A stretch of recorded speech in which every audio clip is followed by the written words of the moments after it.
में। मैं जानना चाह रहा हूँ कि आबकारी मंत्री हैं, उनको टीआरपी की जरूरत नहीं छत्तीसगढ़ की। बहुत बहुत धन्यवाद। और इसके अलावा कोई उनकी बात पुलिस यहाँ पे आपकी सुरक्षा में भी लगी हुई है। इसकी बात नहीं करेंगे हम, कुछ भी नहीं। सब हिंदू एक हो जाओ और पत्थर मारने वालों के घर पर बुलडोजर चलवाओ। कायरो जग जाओ, अब सब हिंदू अपने हाथ में हथियार उठा लो। 12 दिन की अखंड ज्योति जलाएं। 50 ग्राम देसी गाय के गोमूत्र में 2 खड़ी हल्दी की गांठ पीस करके मिला करके रोगी को पिलाएं। लाभ 100% होगा। आशीर्वाद। आइए आइए, बस बस बस, छूना नहीं है, मैं अछूत आदमी है, ना छू। This video is for educational purposes only. We don't target any religion or belief. It's only against those who misuse faith to fool people. Viewer discretion is advised. नमस्कार दोस्तों, आज हम बात करेंगे सनातन धर्म में संतों की भूमिका और उनके प्रति समाज के विश्वास की। हिंदू धर्म में संत वो शख्स होता है जो सत्य, शांति, त्याग, दयालुता और वैराग्य जैसे गुणों से युक्त हो। ये गुण न केवल उनके आध्यात्मिक विकास में मदद करते हैं बल्कि समाज को भी प्रेरणा देते हैं। लेकिन क्या हर संत इन गुणों का प्रतीक होता है या फिर कुछ लोग धर्म के नाम पर समाज की भावनाओं का गलत इस्तेमाल करते हैं? तुझे बोलने का तमीज ही नहीं है। तै अपने कक्का हलोले वाले मैं हम तोरो भी बता दे भी कि तै भी लंगोट को ढीलो है। किसी और को क्यों, तू ही आ न कटा ले आ, तै ठटरी के बड़ी। एक व्यक्ति परीक्षा लेने आएगा, बीच में टोकेगा, बदतमीजी करेगा, नालायक है, उसको बुलाने की आवश्यकता नहीं, ठिकाने लगा भी देना है आशीर्वाद। न कटा सारे हम ठटरी बार दे भी।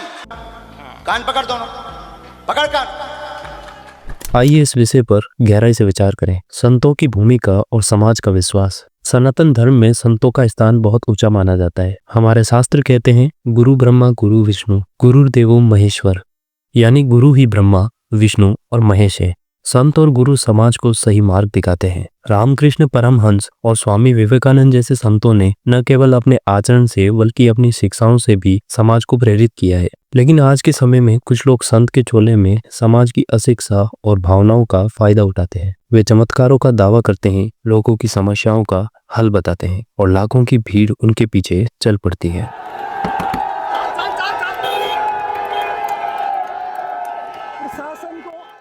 उदाहरण के लिए कुछ बाबा दावा करते हैं कि वे लोगों के मन की बात पढ़ सकते हैं। दरबार में आगे से स्वीकार हुई है, इस तरफ में आ जाओ। कहाँ से हैं भैया? गाजीपुर से।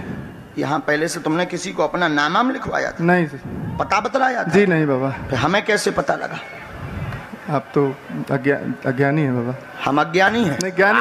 सॉरी। अद्भुत, thank you very much my dear. हमारे मन की बात बोलते, सच बोले हो।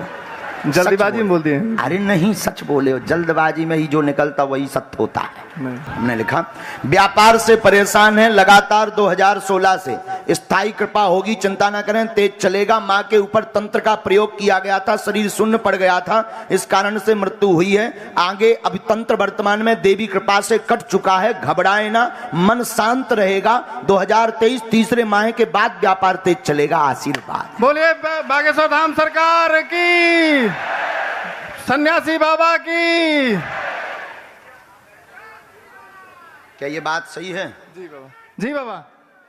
लेकिन क्या ये चमत्कार वास्तविक है या एक मनोवैज्ञानिक प्रभाव जिसे प्लेसिबो इफेक्ट कहते हैं? प्लेसिबो इफेक्ट और अंधविश्वास। प्लेसिबो इफेक्ट एक ऐसी मनोवैज्ञानिक स्थिति है जिसमें व्यक्ति को लगता है कि कोई दवा या उपाय उनकी समस्या ठीक कर रहा है, भले ही वो उपाय वास्तव में प्रभावी ना हो। उदाहरण के लिए अगर कोई बाबा कहता है 11 दिन तक अखंड ज्योति जलाओ, तुम्हारी बीमारी ठीक हो जाएगी, तो भक्त का विश्वास उसे मानसिक शक्ति देता है। कई बार ये विश्वास छोटी मोटी समस्याओं को हल कर देता है, लेकिन ये चमत्कार नहीं बल्कि मन की शक्ति है। दुर्भाग्यवश कुछ लोग इस विश्वास का गलत फायदा उठाते हैं। वे गरीब और अशिक्षित लोगों को झूठे चमत्कारों का लालच देकर उनके पैसे और भावनाओं का शोषण करते हैं। इंडियन मेडिकल काउंसिल एक्ट 1956 के अनुसार बिना मेडिकल लाइसेंस के किसी बीमारी का इलाज करना या उसका दावा करना अवैध है। फिर भी कई तथाकथित संत ऐसा करते हैं और उनके खिलाफ कोई कार्रवाई नहीं होती। कुछ तथाकथित संत न केवल अंधविश्वास फैलाते हैं बल्कि अपने भड़काऊ बयानों से समाज में नफरत और कट्टरता को बढ़ावा देते हैं। उदाहरण के लिए कुछ बाबा अन्य धर्मों के खिलाफ अपमानजनक टिप्पणियां करते हैं या सामाजिक समूहों को नीचा दिखाते हैं। ऐसे बयान न केवल समाज को बांटते हैं बल्कि संविधान के मूल्यों जैसे कि अछूतता के खिलाफ आर्टिकल 17 का भी उल्लंघन करते हैं। आइए आइए, बस बस बस, छूना नहीं है, मैं अछूत आदमी है, ना छू। जब कोई पत्रकार या तर्कवादी इनके दावों पर सवाल उठाता है तो उसे धमकियां मिलती है। वैसे मुझे महाराष्ट्र में पहले से ही सुरक्षा है, वाई+ की सुरक्षा है जी। गए 2-3 दिनों से बहुत धमकी आ रही है, आपका दाभोल कर दूंगा, इस ढंग की धमकियां, या फिर 2 बजे आपको गोली मार दूंगा, इस ढंग की धमकियां आ रही है। या उसे सार्वजनिक रूप से अपमानित किया जाता है। इससे ये सवाल उठता है कि क्या ये लोग सच्चे संत हैं या सिर्फ अपनी शक्ति और प्रभाव का दुरुपयोग करते हैं। सच्चे संत की पहचान।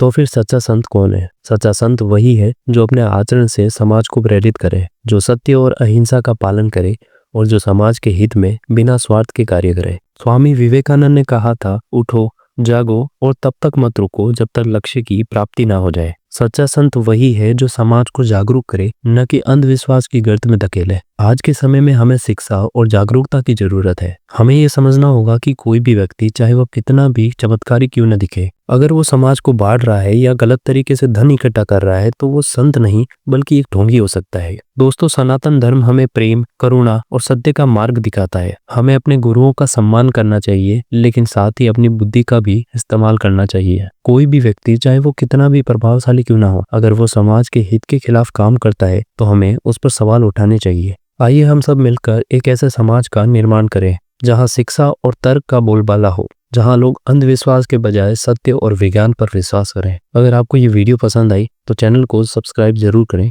और अगर आपके कोई विचार हैं तो कमेंट में जरूर साझा करें। और हाँ, इस तरह की जागरूकता फैलाने के लिए अपने दोस्तों और परिवार के साथ इस वीडियो को शेयर करना ना भूलें। धन्यवाद। जय हिंद, जय भारत।